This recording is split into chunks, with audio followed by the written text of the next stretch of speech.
Welcome back to another video और आपका आज स्वागत है। कल जो हम लोगों ने महाभारत का एपिसोड देखा था उसमें दुशासन की वीरगति को वध हो प्राप्त चुका हो गए हुआ थे। था और आज जहां तक मुझे लगता है कि शायद कर्ण का वध होगा क्योंकि कुछ इस तरह के कल इंडिकेशंस मिल रहे थे। बाकी आज ही वीडियो देखते हैं, तो चलिए देख लेते हैं ये वीडियो। इस महायुद्ध में स्वयं मैंने कई बार ये सोचा है कि जो मैं समय न रहा होता तो यहां से कहीं बहुत दूर चला गया होता, लेकिन मैं समय हूं और समय होने के नाते इस धर्म क्षेत्र कुरुक्षेत्र के इन भयानक दिनों और रातों को देखने के लिए विवश हूं। मैं तो ये चाह भी नहीं सकता कि यहां से कहीं और चला जाऊं, और यहां चारों ओर इतने शव पड़े हैं कि स्वयं मेरे लिए भी पांव धरने की जगह मुश्किल ही से निकलती है। समय होने के बाद भी मैं पंजों के बल खड़ा हूं, और जब तक ये युद्ध समाप्त नहीं हो जाता तब तक यूं ही खड़ा भी रहूंगा, क्योंकि मैं ही तो एक इकलौता निष्पक्ष साक्षी हूं।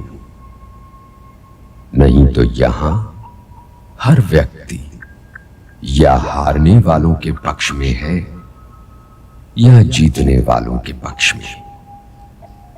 स्वयं नारायण भी निष्पक्ष नहीं है, और उनका ये पक्षपात उनकी लीला भी नहीं है। लीलाओं का रंग तो कुछ और होता है। मानव जाति चाहे तो ये सीख ले कि सत्य और असत्य के महायुद्ध में जो निष्पक्ष हो वो असत्य के साथियों में गिना जाएगा।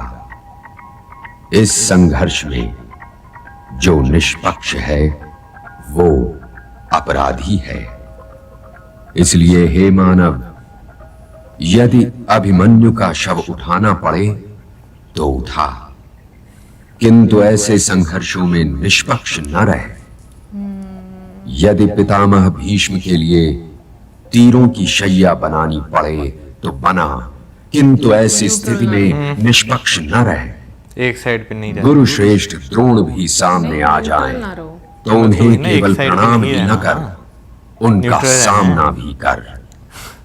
मातृभूमि और सत्य, इन्हीं दोनों कसौटियों पर अपने विचारों, अपने जीवन मूल्यों, अपनी राजनीति, अपने सामाजिक जीवन और अपनी आत्मा के सोने को घिस कर देख कि उसका खरापन कहीं खोटा तो नहीं हो गया है, और उनका आदर करना सीख जो तेरे विरोधी हैं।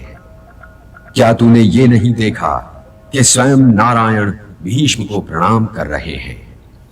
भीष्म, द्रोण, कर्ण, ये महापुरुष तो नाव के तख्ते हैं, नाव से अलग नहीं हो सकते, नाव के साथ डूब जाने पर मजबूर हैं। भीष्म तो अब होकर भी नहीं है। द्रोण वीर गति को प्राप्त हो चुके हैं, और उनकी चिता की लकड़ियां अब भी अश्वत्थामा के हृदय में धाएं धाएं जल रही हैं, किंतु कर्ण के हृदय में न कोई आग है न पानी। उसके हृदय में एक उदासी और अपने अकेलेपन की बेदर्द चेतना के सिवा और कुछ नहीं है। फिर भी मेरे हाथ में आई हुई विजय तो मेरे हाथ से निकल गई ना मित्र। मैं धर्म क्षेत्र कुरुक्षेत्र में नैतिकता के बाल की खाल निकालने नहीं आया हूं मित्र। मैं यहां एक युद्ध जीतने आया हूं, और युद्ध में विजय से बड़ा धन तो और कोई हो ही नहीं सकता। और यह भी ना भूलो मित्र कि मैंने पितामह और गुरु द्रोण की निष्ठा पर कभी भरोसा नहीं किया, किंतु मैं आयु में गंगा पुत्र भीष्म और आचार्य द्रोण से बहुत छोटा हूं मित्र दुर्योधन। इसलिए मैं वो सब बातें सहन नहीं कर सकता जो उन लोगों ने सहन कर ली। दुशासन हत्या का दुख मुझे तुमसे कम नहीं है। आज तक तुम भी पांडवों में से किसी का कुछ नहीं बिगाड़ पाए हो, किंतु तुमने कभी अपने प्रति अपनी निष्ठा पर तो संदेह नहीं किया।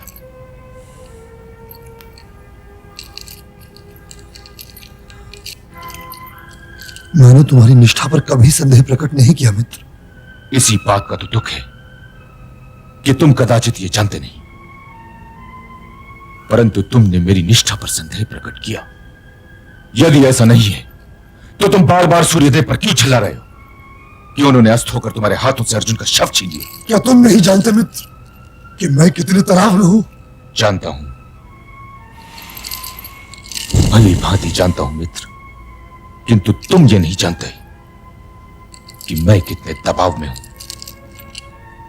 पर तुम घबराओ मत, मैं कल फिर युद्ध करूंगा और कल का युद्ध इतिहास सदैव याद रखेगा।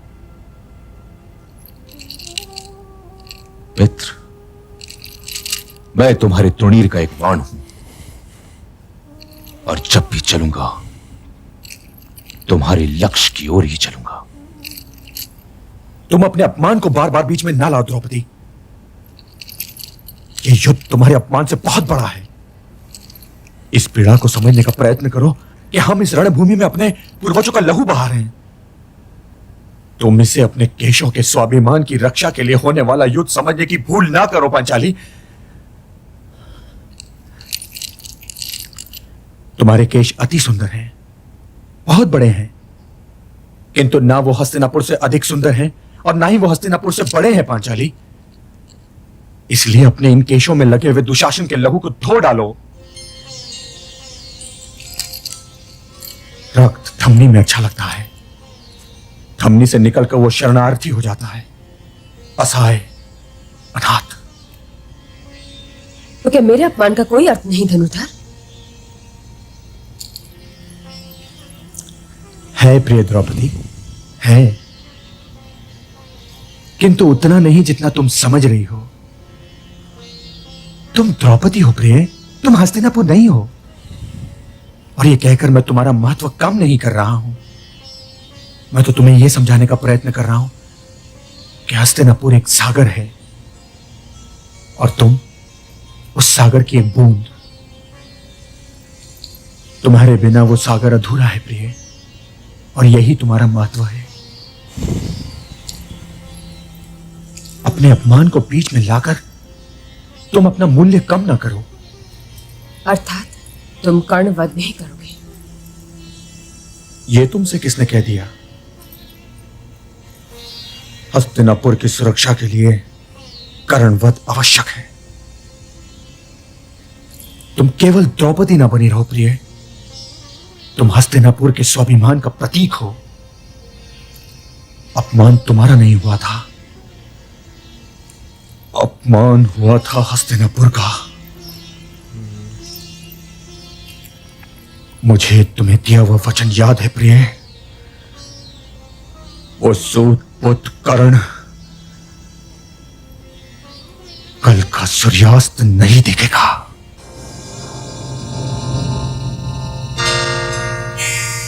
मां कर्ण,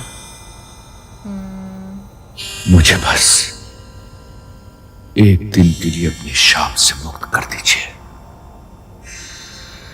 एक दिन के लिए। परशुराम जी से कह रहे हैं। कल का ही तो एक दिन है कर्ण, कल का ही तो एक दिन है कर्ण, कल ही का तो एक दिन है कौनते कर्ण, कौन थे? बस कल ही का तो एक दिन है सूर्य पुत्र कर्ण, और इसी एक दिन के लिए ही तो मैंने तुम्हें शाप दिया था।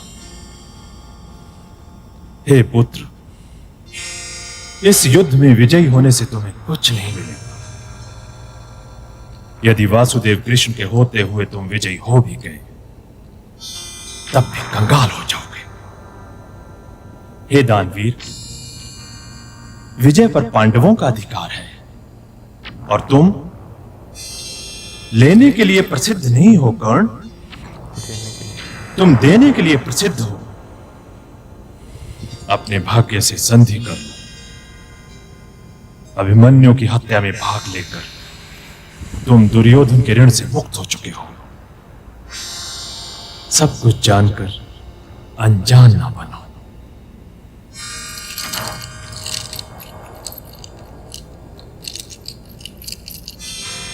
उनके गुरु फिर गुरु हैं।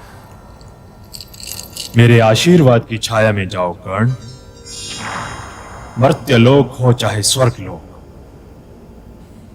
जब भी वीरों महावीरों की सभा में तुम्हारा नाम लिया जाएगा, सभी वीर खड़े होकर तुम्हारे नाम का जय जयकार करेंगे।